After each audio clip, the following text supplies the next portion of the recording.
Good morning, everyone. It's Joker, and today we are back with another Counterside video, actually. Surprisingly, a game that I have enjoyed, more than some others to the point where I'm going to make a follow up video on this. So, I did my reroll guide yesterday. Yeah, and then I spent pretty much the entire day playing it on and off in between slime and stuff and doing other things. So I kind of have a feel for the game. I still don't know exactly what's going on, but I do know that I am enjoying it. And so, good thing to note right now is that the daily reset time for me is 12 p.m., so noon Pacific time is the reset. So, whatever that ends up being in your own time zone, if you were not already aware, then that's what it is. But I wanted to wait so we could do one thing, and that is our free multi. So right here, recruit 10 times free, recharge at 4 a.m., so obviously not my 4 a.m., but 4 a.m. somewhere around there.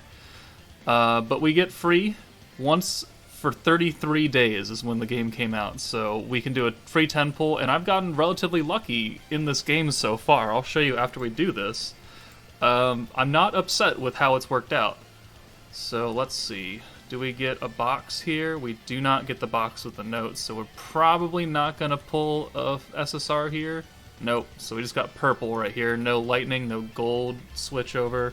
So let's go ahead and skip this. Maybe we can pull something good. Well, I didn't have you, but I was really hoping for like an administration soldier, so oh well. Recruit on demand, one time free. Awesome, I love free summons, right? Alright, another purple. Ooh. Who are you? Roy Burnett. Okay, cool. Well, first time we got him. Cool beans. New characters all over the place. And then we got the daily single on Hilde, who I already have, but, free singles. Someone's going to pull her on a free single. Going to hit that 1% chance. This is not it. Alright, Irie. Cool. Cool tank. Okay. But let's go through and let's show you what my box looks like right now in terms of, levels up. So I've got Chifuyu, who I said in my reroll guide to, prioritize level 71. I've got the Awakened Hilde. I've got Karen Wong. Evelyn Keller is one of the best healers in the game. Seo Yoon is decent all-around attacker. Elizabeth Pendragon I just picked up yesterday, so I'm kind of slacking on her levels as well. But then I've got the Scout at level 54. 3 cost is pretty good for someone I can call in as a rifleman. Claudia is also a very good healer. You apparently, I've just started leveling you up. You're apparently a great crowd control.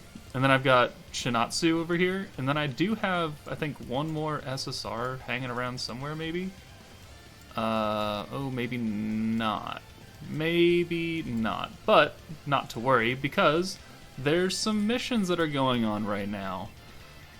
So we'll go down here, duration, so log in for 3 days, awesome, done. And then you need to perform 6 more simulations, and then we can get a copy of Orca, who I did her mission or her storyline, and she's actually a pretty good unit. So I'll come back when that's all done. But overall, I'm having fun. Like, it's not like the best game in the world that's gonna, I'm gonna drop slime and make content on this, but it is definitely a fun kind of side game when slime is bored or I'm parallel processing. So let's jump into some gameplay next. Alright, let's go into this mission that I haven't beat yet in story.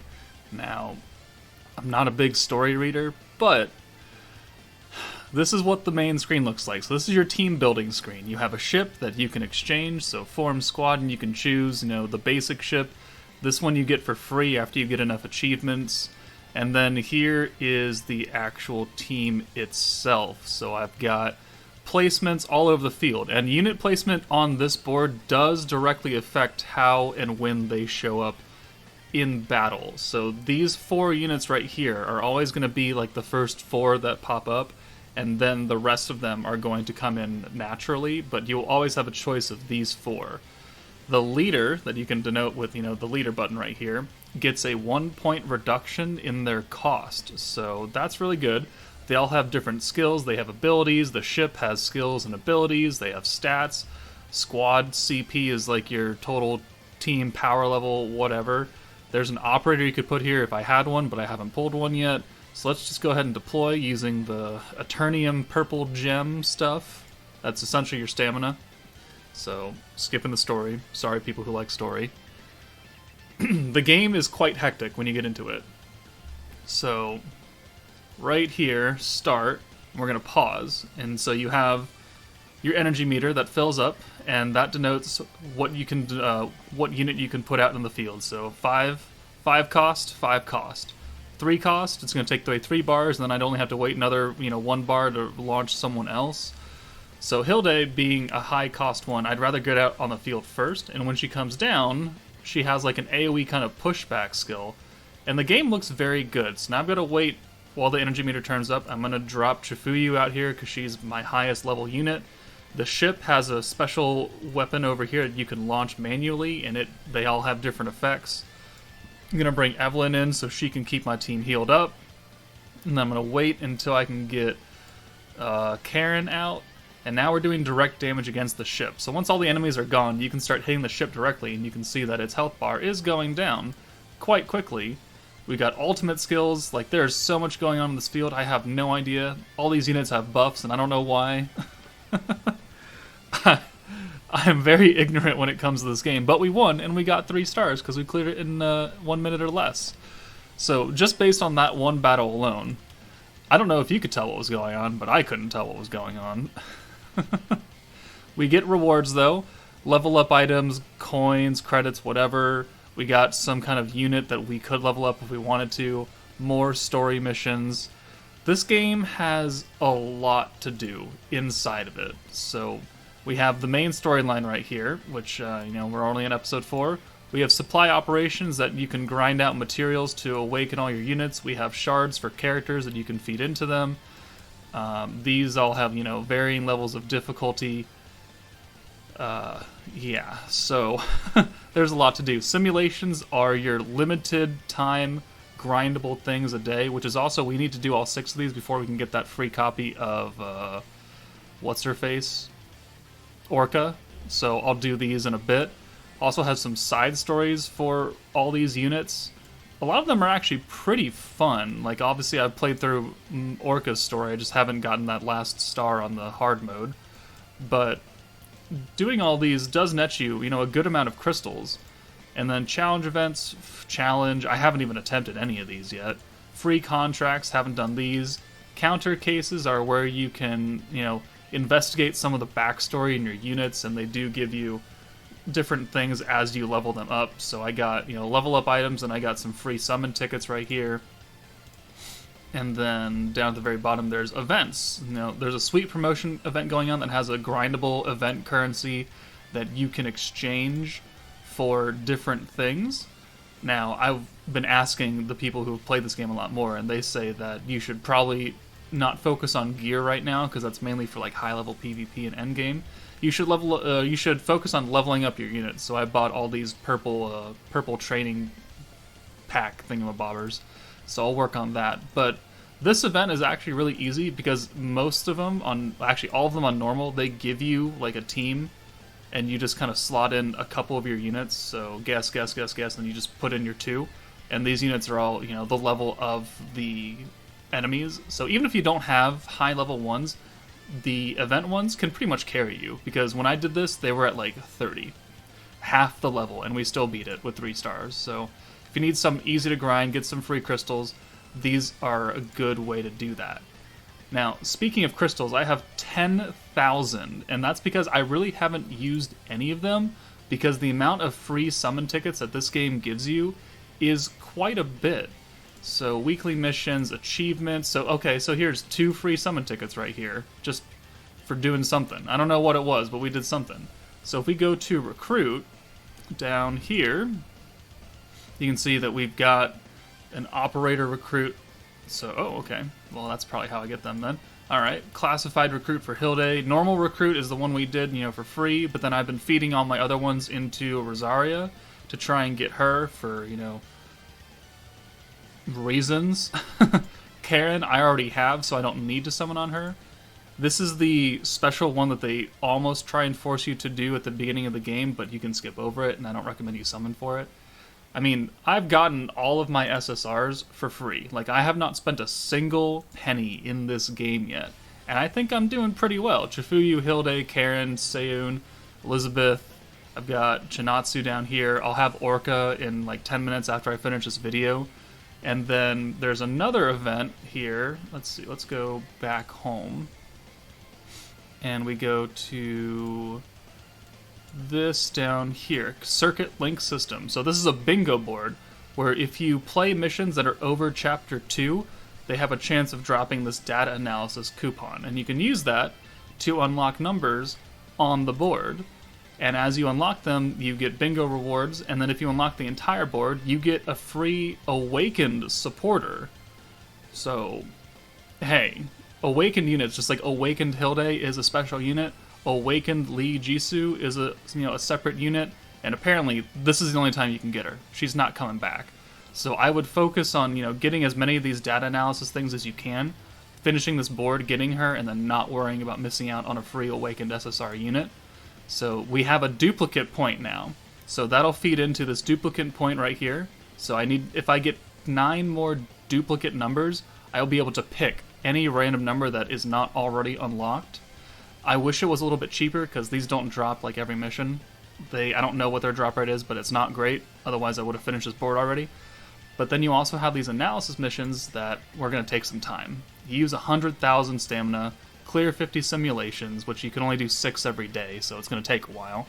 And then perform dispatch missions, so AFK stuff, for 150 hours, 9,000 minutes. So there is a dispatch, that's the world map right here. So I've got 2 dispatches going for another 2 hours. There is a raid going on, but I am not ready for the raid. I am nowhere close to being ready for that. You can unlock extra ones for currency, but I don't really recommend you do that unless you're going to spend money. I don't know. This game has a lot to do, and it does seem very overwhelming, and like I said, I have no idea what's going on. The shop is plentiful, and that's something that Gale and I mentioned during our coverage video on 5-9 Gaming, is that there is a lot of crap to buy in this game. Like, this is a whale's paradise. If you are inclined to spend money, this game gives you so many different ways to spend money. It's not even funny. Like, there's all these packs. You can make a custom package where you can just build up, like, oh, look at this.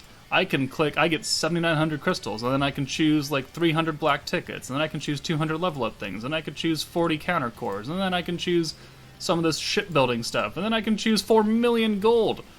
Like, it'll let you pick what the fuck you want. There's so much going on, so much to buy.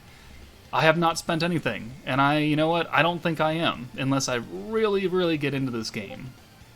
But overall, like, I do enjoy this. I appreciate that the art style in battle is not super chibi, because that's always something that I really don't care for, is super chibi stuff. Kind of the reason why I didn't like My Hero Ultra Impact, kind of why I don't like, and some of the other, like, kind of side-scrolling games along this nature. But the sprites look really good, the visuals look really good, the music, even though you can't hear it right now, sounds really good. And the artwork, man, the character artwork is top tier, alright? All these girls and boys have a whole bunch of personality. So we're going to drop you in, push this giant weird monster. Oh, it didn't push him back, okay. We'll wait, we'll drop Chifuyu in, and we can take care of that real nice and quick. I'm going to scroll over, put my drone over here, and get these guys a little bit occupied. I'm going to bring in my healer, keep Hilde and Chifuyu alive, and then we're going to wait and bring in Karen, who is going to spawn in the back, because you see that little red box that was there? It does take a little bit. So, alright, so now we're moving towards, we got to beat the boss, so let's bring in Elizabeth, who we can bring in pretty much almost anywhere. And she'll kind of do an AoE when she comes in, so that's cool. We'll bring in some riflemen. There is strategy as to when who you should deploy and how you should deploy them and the costs and everything, but at this point, I have no idea what's going on. There's just bright flashing lights. We're beating the crap out of this thing. And yeah, I'm having a blasty blast. We got ultimate skills going on. So that's the thing right here. So let's pause as our screen has a seizure. So, health bar, health bar. Wave, like, location on the map is underneath the health bar. You got unit skills, we got that. But then we also have the ×2 speed, we have the auto battle, and then we have the auto skill button, which I never run without because, like I said, there's so much going on the screen that I cannot tell when a unit has that little purple icon above them. So I'm just going to let this run. I'm sure when you get into high level stuff, you're going to really want to plan out when you use those ults because they do have different effects. But right now, I cannot keep track. So go on this. That special cut-in is when they launch an ult, and we win. Like I said, I have no idea. I'm about to have a seizure from all these flashing lights, but dear lord, it's entertaining. So overall, I'd probably rate this game like a solid 7 out of 10. Not an 8 or a 9, because like I said, I have no idea how to play still. Once I get, further into the game, once I pay attention a little bit more, I'll rate it a little higher. But that's it for my first impression. Gameplay-wise, it's good. Art style, it's good. Monetization is very heavy, but most of the games that come out of the C server, Taiwan, China, are generally a little bit more over-monetized than others. But, I mean, character models, man. Look at these character models.